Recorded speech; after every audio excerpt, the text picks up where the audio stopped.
नमस्कार, आदाब, सत श्री अकाल। मैं देवांशु दुबे एक बार फिर से हाजिर हूं आप सभी के सामने। और फाइनली वो समय आ गया है जिसका आप सभी को इंतजार था।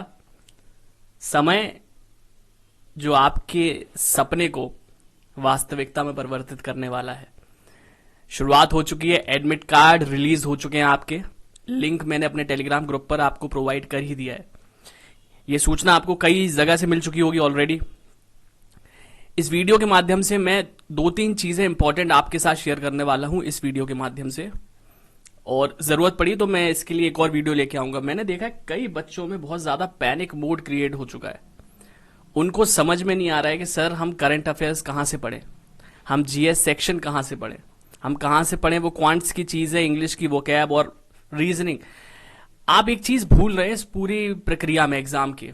आपको ये चीज पता होनी चाहिए कि अगर 100 नंबर का आपका पेपर है, मैं गारंटी कर सकता हूं कि अगर आप एक एवरेज मीडियोकर छात्र हैं तो आप बहुत आसानी से 50 से 60 नंबर आप बहुत आसानी से ला सकते हैं इस एग्जाम में। आपको लग रहा होगा सर आप कैसी बातें कर रहे हो, ये तो पिछली बार 50 कट ऑफ गया था, बहुत कम बच्चों के आए थे नंबर इतने।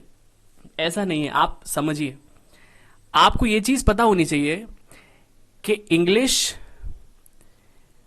क्वांट्स, मैथ्स और रीजनिंग का सेक्शन कितने क्वेश्चन, ये कितने मार्क्स कैरी करता है? 60 मार्क्स। और एक चीज आपको और बता दी जाए, इसके अलावा बचा कौन सा सेक्शन? सी करंट अफेयर्स और जीएस का सेक्शन।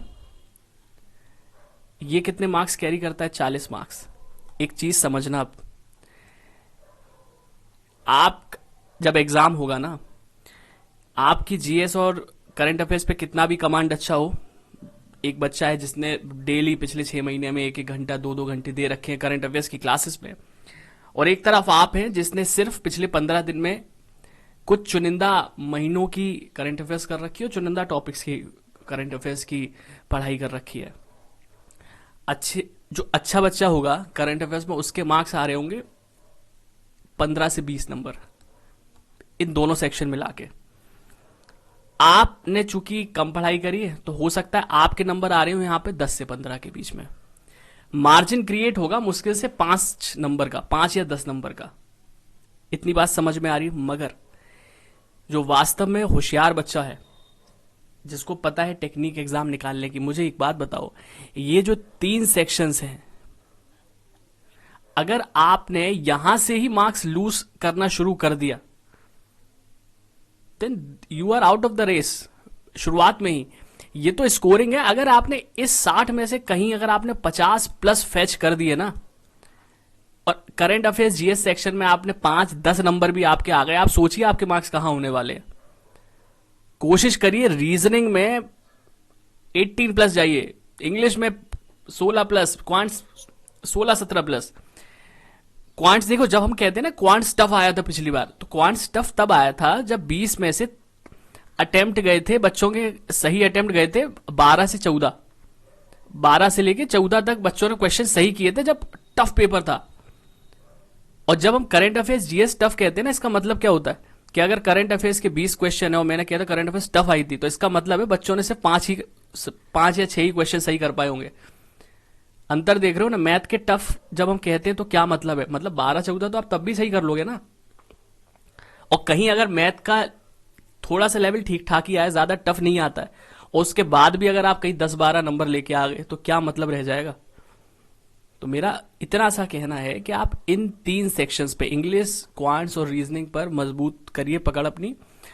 सोर्सेस को लिमिटेड कीजिए, लिमिट रखिए सोर्सेज में कि हाँ इतने सोर्सेज से ही करंट अफेयर्स पढ़ेंगे, ये हमारे सोर्सेज हैं, इनसे जीएस पढ़ेंगे। भागिए मत हर जगह, जहां पीडीएफ मिल रहा है आप भाग रहे हैं, कुछ नहीं होने वाला है। अगर आप कोई एक सोर्स पर स्टिक रहकर, अगर आपको वो एक सोर्स ही याद नहीं हुआ है और आपने हर जगह से एक एक बार पढ़ लिया है, क्या मतलब है? इससे अच्छा है एक जगह से आप 10 बार पढ़ लीजिए ना। Are you getting my point? इसके लिए मैं कोशिश करूंगा शाम को एक आपके लिए वीडियो लेके आऊं कि आखिरकार इन तीनों में आप कैसे 50 प्लस फैच कर सकते हैं। हालांकि मैंने क्वांट्स में देखो, इसमें से क्या, इंग्लिश तो देखिए वोकैब है, जो है वो आपने कर रखा है उतना ही होगा, कोई अलग से आपको इसमें नई चीजें दी जा सकती। रीजनिंग भी देखिए प्रैक्टिस का खेल अगर आपने किया होगा तो वो इंस्टिंक्ट आपकी डेवलप हो जाती है। क्वांट्स के लिए आपको इतने अच्छे अच्छे क्वेश्चंस करा रखे हैं, चैप्टर्स बेसिक से करा रखे हैं। वन शॉट मैंने 2-2 घंटे में सारे चैप्टर्स खत्म कर रखे हैं। मैंने हाल ही में सबसे इंपॉर्टेंट चैप्टर्स की लिस्ट दी थी, उसमें से मैंने शायद मिक्सचर करा दिया, percentage, profit loss, time and work, pipe and system. ये मतलब वो टॉपिक्स है जिनसे आप पिछली बार क्वेश्चंस देख लेंगे तो आपको रियलाइज होगा कितने टफ थे और कितने ज्यादा नंबर ऑफ क्वेश्चंस आए थे इन चैप्टर से। आप जाइएगा एक बार, वो वन शॉट है, 2-2 घंटे के चैप्टर्स हैं यार, बहुत आसानी से आपको समझ में भी आ जाएंगे। प्लेलिस्ट मैंने बना रखी है इसी यूट्यूब चैनल पे, देखिएगा। और बाकी की मैं आपको कोशिश करूंगा आज शाम तक ऐसी वीडियो देने का जिससे 2 दिन में ऐसा आप जादू कर पाए, थोड़ा कॉमन सेंस का इस्तेमाल करके कि कहां से क्वेश्चंस आने वाले हैं, उन टॉपिक पर ही फोकस करो ना। क्यों, जरूरत क्या है कि हम बहुत ज्यादा डीप में चीजों को जीएस और करंट अफेयर्स पढ़ें। तो मैं कोशिश करूंगा आपको वो तरीके बताऊं अगले 4 दिन में कि आप अब फोकस अपना शिफ्ट करके ज्यादा भागिए मत, इधर आ जाइए and you will feel all right. इसके बाद कोई पैनिक मोड ऑन नहीं होगा।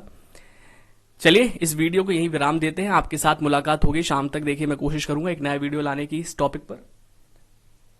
And go with calmness. Admit card आ गया है, कोई दिक्कत नहीं है, नर्व्स को काम रखिए। आपने जो अभी तक पढ़ा है वो ठीक है, क्या पढ़ना है मैं आपके साथ हूं, I will guide you. Do not panic, simple message from my side. बहुत बहुत धन्यवाद।